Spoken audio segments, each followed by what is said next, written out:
வணக்கம் buddies. இன்னைக்கு நாம பார்க்க போற டீப் டைவ் ஒரு ஆழமான அலசல். உங்க யூபிஎஸ்சி இல்ல டிஎன்பிஎஸ்சி ப்ரிப்பரேஷனுக்கு இது ஒரு செம்ம ஹாட் நியூஸ். நிச்சயமா எல்லா ஆஸ்பிரன்ஸ்க்கும் இது ஒரு முக்கியமான டாபிக்.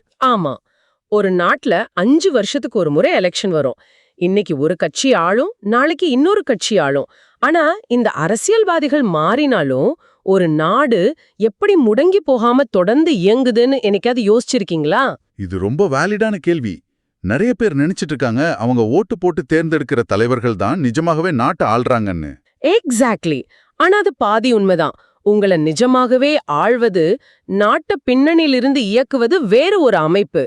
அதுதான் பெர்மனன்ட் எக்ஸிகியூட்டிவ். கரெக்ட், நிரந்தர நிர்வாக அமைப்பு. இன்னைக்கு நாம அலசப்போ டாபிக் என்ன? Topic civil services day 2026 power, role and reality of IAS and IPS. சம. இதோட மிஷன் என்னன்னா, புக்ல படிக்கிற அந்த போர் அடிக்கிற ஹிஸ்டரி அப்படியே தூக்கி போட்டுட்டு ஒரு சிவில் சர்வெண்டோட உண்மையான பவர் என்ன, இதோட ஹிஸ்டரி என்னன்னு ஒரு ஜாலியான விவாதமா மாத்த போறோம். ஆமா, ஏன்னா இந்த சிவில் சர்வீசஸ் டே அப்படிங்கிறது சும்மா ஏதோ ஒரு செலிப்ரேஷன் கிடையாது. இது ஒரு ரிஃப்ளெக்ஷன் பாயிண்ட். அதாவது திரும்பி பார்க்க வேண்டிய ஒரு நாள். நீங்க ஒரு சீரியஸான ஆஸ்பிரண்டா இருக்கலாம், இல்லனா காலையில நியூஸ் பேப்பர் படிக்கிற சாதாரண குடிமகனா கூட இருக்கலாம். உங்களை கவர்ன் பண்ற அந்த பெர்மனன்ட் எக்ஸிகியூட்டிவ் பத்தி தெரிஞ்சுக்க வேண்டியது ரொம்ப முக்கியம். கண்டிப்பா, நம்ம அட்மினிஸ்ட்ரேஷன் எப்படி ஒர்க் ஆகுதுன்னு தெரிஞ்சுக்கிறது ஒவ்வொரு சிட்டிசனுக்கும் அவசியமான ஒண்ணு. சரி, இப்போ நேரா மேட்டருக்கு வருவோம். இந்த ஏப்ரல் 21 வருஷத்துல எத்தனையோ நாட்கள் இருக்கு. ஆனா இந்த ஒரு நாளை மட்டும் ஏன் சிவில் சர்வீசஸ் தினமாக தேர்ந்தெடுத்தார்கள்? இதுக்கு பின்னாடி ஒரு பெரிய ஹிஸ்டரி இருக்கு. சிவில் சர்வீசஸ் டே 2006ல இருந்து தான் அதிகாரப்பூர்வமா கொண்டாட ஆரம்பிச்சாங்க. ஓ, 2006ல இருந்து தானா? ஆமா, ஆனா அதற்கான உண்மையான வேர் பாத்தீங்கன்னா 1947 ஏப்ரல் 21ல தான் இருக்கு. சுதந்திரம் கிடைச்ச வருஷம். அன்னைக்கு அப்படி என்ன ஸ்பெஷல் நடந்துச்சு? அன்னைக்கு தான் இந்தியாவின் இரும்பு மனிதர் சர்தார் வல்லபாய் பட்டேல் சுதந்திர இந்தியாவின் முதல் பேட்ச் சிவில் சர்வீஸ் புரொபேஷனர்ஸா சந்தித்த உரையாற்றினார். ஆஹா, ஒரு ஹிஸ்டாரிக் ஸ்பீச். எக்ஸாக்ட்லி. அந்த உரையில தான் அவர் ஒரு மிக முக்கியமான விஷயத்தை பதிவு செய்தார். அதாவது பொலிட்டிக்கல் எக்ஸிகியூட்டிவ் அப்படிங்கிற அரசியல்வாதிகள் தேர்தலுக்கு தேர்தல் மாறலாம். ஆனால் ஐஏஎஸ், ஐபிஎஸ், ஐஎஃப்எஸ் அடங்கிய இந்த பெர்மனன்ட் எக்ஸிகியூட்டிவ் தான் நாட்டை தொடர்ந்து இயங்க வைக்கிறது என்று அவர் ஆணித்தரமாக வலியுறுத்தினார். Okay, let's unpack this. எனக்கு இது எப்படி புரியுதுன்னா, ஒரு ட்ரெயின்ல டிரைவர் மாறலாம். ஒவ்வொரு ஸ்டேஷன்லயும் ஒரு புது டிரைவர் வண்டியை ஓட்டலாம். ஆனா அந்த இன்ஜின் ஸ்ட்ராங்கா இருந்தாதான் ட்ரெயின் ஓடும். அந்த இன்ஜின் தான் நம்ம சிவில் சர்வீசஸ். செம்ம இன்ட்ரெஸ்டிங்ல. வாவ், ரொம்ப ஆப்டான உதாரணம். அந்த இன்ஜின் எந்த அளவுக்கு ஸ்ட்ராங்கா இருக்கணும்னு பட்டேல் நினைச்சார்னா, அவர் அந்த அதிகாரிகளிடம் பேசும்போது பொலிட்டிக்கல் நியூட்ராலிட்டி பத்தி ரொம்ப ஆழமா பேசினார். பொலிட்டிக்கல் நியூட்ராலிட்டினா அரசியல் நடுநிலை, கரெக்டா? எந்த கட்சி வந்தாலும் அவங்களுக்கு ஏத்த மாதிரி வளைஞ்சு கொடுக்க கூடாது. கரெக்ட். வளைந்து கொடுக்க கூடாது என்பதை விட எந்த ஒரு அரசியல் கட்சியின் சித்தாந்தத்துக்கும் விசுவாசமாக இருக்கக்கூடாது. அவர்கள் நாட்டின் நலனுக்கும் அரசியலமைப்பு சட்டத்திற்கும் மட்டுமே விசுவாசமாக இருக்க வேண்டும். அதாவது கான்ஸ்டிடியூஷன் தான் அவங்களுக்கு பாஸ். எக்ஸாக்ட்லி. அதோடு இன்டெகிரிட்டி, அதாவது நேர்மை, இது ரெண்டும் தான் ஒரு அதிகாரியின் எத்திக்கல் ஃபவுண்டேஷனா இருக்கணும்னு அவர் ஆசைப்பட்டார். சூப்பர். 1947ல போட்ட அந்த ஸ்ட்ராங்கான பேஸ்மெண்ட் இன்னைக்கு 2026ல எப்படி வேலை செய்யுதுன்னு பார்க்கறது ரொம்ப சுவாரஸ்யமா இருக்கு. கண்டிப்பா. ஏன்னா இன்று அந்த அஸ்திவாரம் ஒரு புதிய பரிமாணத்தை எட்டியிருக்கு. இந்த வருஷத்துக்கான தீம் பத்தி சோர்ஸ்ல ரொம்ப தெளிவா சொல்லியிருக்காங்க. 2026ஓட தீம் என்ன? தீம் விக்சிட் பாரத், அதாவது 2047க்குள் வளர்ந்த இந்தியா, அப்புறம் சிட்டிசன் சென்ட்ரிக் கவர்னன்ஸ் மற்றும் development at the last mile. இதுதான் மக்களே ஹைலைட். நோட் பண்ணிக்கோங்க. மெயின்ஸ் எக்ஸாம்க்கு இது ரொம்ப முக்கியம். ஆமா, ரொம்பவே முக்கியம். பாத்தீங்கன்னா ஆளுமையில், அதாவது கவர்னன்ஸ்ல ஒரு பெரிய ஷிஃப்ட் நடந்திருக்கு. என்ன மாதிரியான ஷிஃப்ட்? இன்புட் பேஸ்டு கவர்மெண்ட்லேருந்து அவுட்கம் பேஸ்டு கவர்மெண்ட்டுக்கு மாறியுள்ளது. வெயிட், இன்புட் பேஸ்டுனா பணம் ஒதுக்குறது, ஃபைல் மூவ் ஆகுறது, அதானே? எக்ஸாக்ட்லி. பணம் செலவாகிடுச்சா, கட்டிடம் கட்டிட்டாங்களான்னு பாக்குறது. ஆனா அவுட்கம் பேஸ்ட் கவர்னன்ஸ் என்பது அந்த திட்டத்தால் நிஜமாகவே மக்களோட வாழ்க்கையில என்ன மாற்றம் வந்ததுன்னு டேட்டா வச்சு அளவிடுவது. ஓ, ரிசல்ட் ஓரியன்டட் அப்ரோச். ஆமா, சேவைகள் கடைக்கோடி மனிதனுக்கும் பாரபட்சம் இல்லாமல் போய் சேர வேண்டும். அதாவது நான் எக்ஸ்க்ளூஷன்.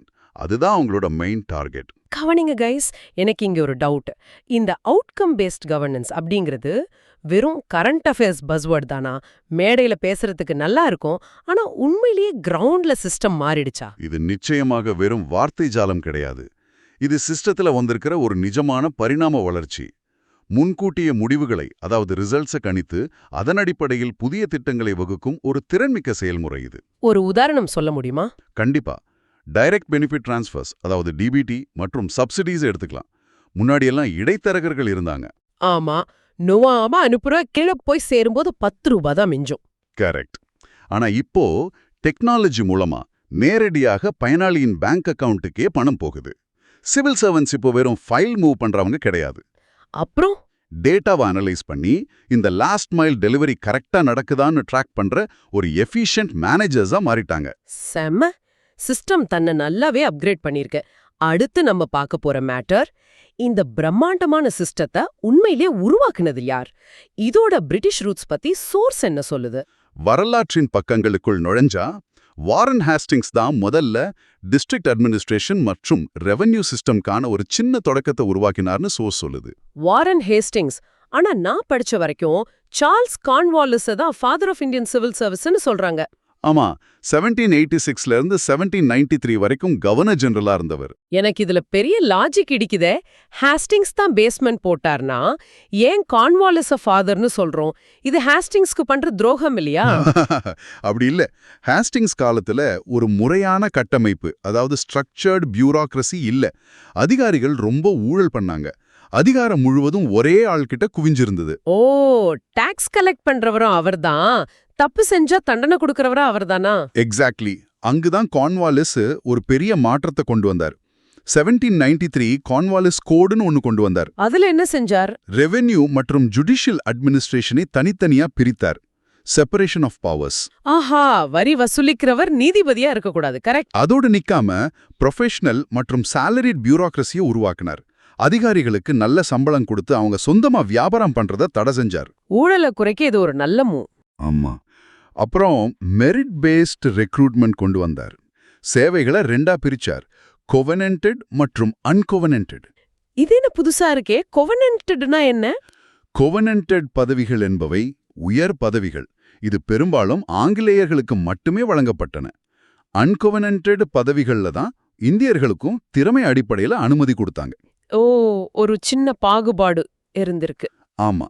இந்த சமயத்துல தான் ஜமீன்தாரி சிஸ்டமும் இவரால் கொண்டு வரப்பட்டது.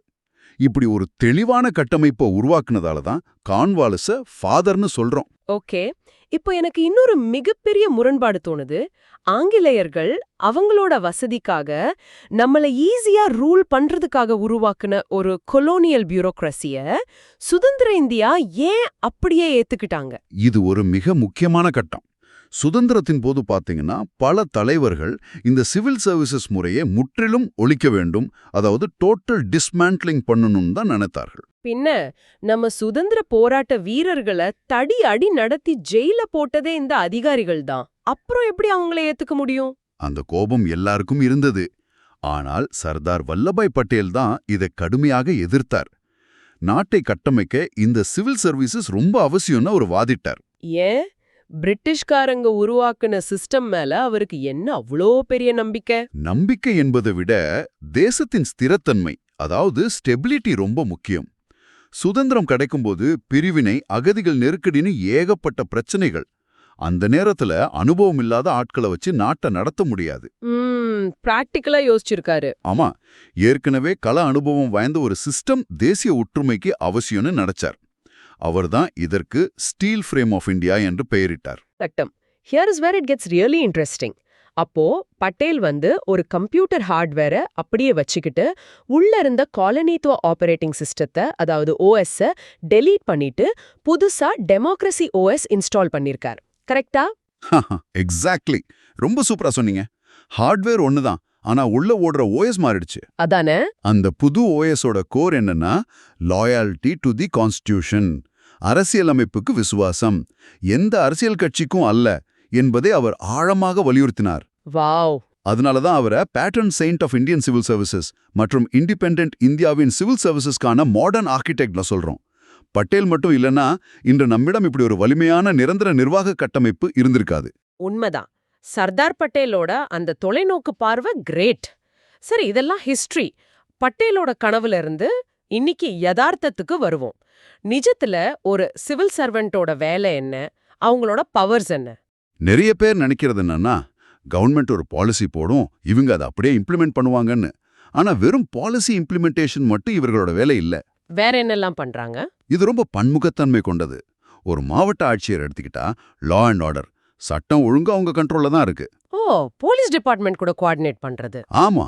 அப்புறம் டிசாஸ்டர் மேனேஜ்மெண்ட், பேரிடர் மேலாண்மை. திடீர்னு புயலோ வெள்ளமோ வந்தா ஒட்டுமொத்த மாவட்டத்தையும் காப்பாத்துற பொறுப்பு அவங்களோடது. அப்போ ஹெல்த், எஜுகேஷன்? அதுவும் அவங்க கண்காணிப்புல தான் வரும். சுகாதாரம் மற்றும் கல்வி மேம்பாடுன்னு பல விஷயங்கள் இருக்கு. ஆனா இது எல்லாம் விட மிக முக்கியமான ஒரு ரோல் இருக்கு. அது அட்வைசரி ரோல்ஸ். அட்வைசரி ரோல்ஸ்னா அட்வைஸ் பண்றதா? ஆமா. அமைச்சர்களுக்கு கொள்கைகள், அதாவது பாலிசிஸ் உருவாக்க ஆலோசனை வழங்குதல், அதற்கான அடிப்படை ஆராய்ச்சியா அந்த கிரண்ட் வாக்கா செய்வதெல்லாம் இவங்க தான். So what does this all mean? அமைச்சர்களுக்கு கொள்கைகளை உருவாக்க தேவையான அத்தனை டேட்டாவையும் அட்வைஸையும் இவங்க தான் கொடுக்கறாங்கன்னா, அப்போ மறைமுகமாக நாட்டை வழி நடத்துறதே இந்த சிவில் சர்வெண்ட்ஸ் தானா? வாட்ஸ் ஃபேசினேட்டிங் ஹியர் இஸ், இந்த இடத்துல தான் நம்ம ஆழமா சிந்திக்கணும். தேர்ந்தெடுக்கப்பட்ட அரசியல்வாதிகள் என்ன செய்ய வேண்டும், அதாவது வாட் டு டூன்னு முடிவெடுக்கிறாங்க. Okay, what to do? ஆமா. ஆனா அதை எப்படி செய்ய வேண்டும், அந்த ஹவு டு டூவை தீர்மானிக்கும் மிகப்பெரிய அதிகாரம் இந்த அதிகாரிகளிடமே உள்ளது. ஓ, அப்போ ஐடியா பாலிடிக்ஸ்ல இருந்து வந்தாலும் அதை ஆக்ஷனா மாத்துறது இவங்க தான். எக்ஸாக்ட்லி. அதனால தான் இவங்கள பெர்மனன்ட் எக்ஸிகியூட்டிவ்னு சொல்றோம். பாலிசி மேக்கிங்ல இவங்களோட பங்கு ரொம்ப ரொம்ப அதிகம். செம்ம. ஒரு சின்ன ரீகேப் பண்ணிடலாம். கார்ன்வாலிஸ் காலத்துல ஒரு சின்ன கட்டமைப்பா தொடங்கி சர்தார் பட்டேலோட தொலைநோக்கு பார்வையால ஒரு ஸ்டீல் ஃப்ரேமா மாறி இன்னைக்கு 2026ல விக்சித் பாரத் அப்படிங்கிற இலக்க நோக்கி கடைக்கோடி மனிதனுக்கும் சேவையை கொண்டு சேர்க்கிற ஒரு மாபெரும் பயணம் இது. கரெக்ட். இது வெறும் அதிகாரிகளோட பயணம் மட்டும் கிடையாது, இது நம்ம தேசத்தோட பயணம். நிச்சயமா. நீங்க எக்ஸாம்க்கு படிக்கிறவரா இருந்தாலும் சரி, இல்ல பேங்க்ல நிக்கிற சாதாரண மனுஷனா இருந்தாலும் சரி, உங்க ஒவ்வொரு நாள் வாழ்க்கையையும் நீங்க போற ரோட்ல இருந்து உங்களுக்கு கிடைக்கிற ஸ்கீம் வரைக்கும் இந்த ஸ்டீல் ஃப்ரேம் தான் தாங்கி பிடிச்சிட்டு இருக்கு. உண்மைதான். நம்ம டே டு டே லைஃப்ல இவங்களோட இம்பாக்ட் ரொம்ப அதிகம். ஆனா இத முடிக்கிறதுக்கு முன்னாடி ஒரு சின்ன கேள்வி. இது ஆஸ்பிரன்ஸ் எல்லாரும் யோசிக்க வேண்டிய ஒரு விஷயம். என்னது அது? சர்தார் பட்டேல் இந்த சிஸ்டத்தை இரும்பு சட்டம் சொன்னாரு. ஏன்னா இது அரசியல்வாதிகளுக்கு வளைந்து கொடுக்காத ஒரு நடுநிலையான உலோகம். ஆனா ஒருவேளை அந்த நடுநிலைமை தவறினால், அரசியல் பிரஷருக்கு வளைஞ்சா இந்த இரும்பு சட்டம் துருப்பிடிக்க ஆரம்பிக்குமா? ரொம்ப ஆழமான கேள்வி. அதைவிட முக்கியமா, இன்றைய ஏஐ மற்றும் டேட்டா யுகத்துல எல்லாமே ஆட்டோமேட் ஆயிட்டு இருக்கிற இந்த நேரத்துல இந்த இரும்பு சட்டம் இன்னும் ஸ்ட்ராங்கா இருக்குமா இல்ல வளைய ஆரம்பிக்குமா? யோசிச்சு பாருங்க. கண்டிப்பா எல்லாரும் சிந்திக்க வேண்டிய ஒரு பாயிண்ட் இது. Keep questioning, keep learning. தொடர்ந்து படிப்போம், கலக்குவோம். Bye bye. தேங்க்யூ. பாய்.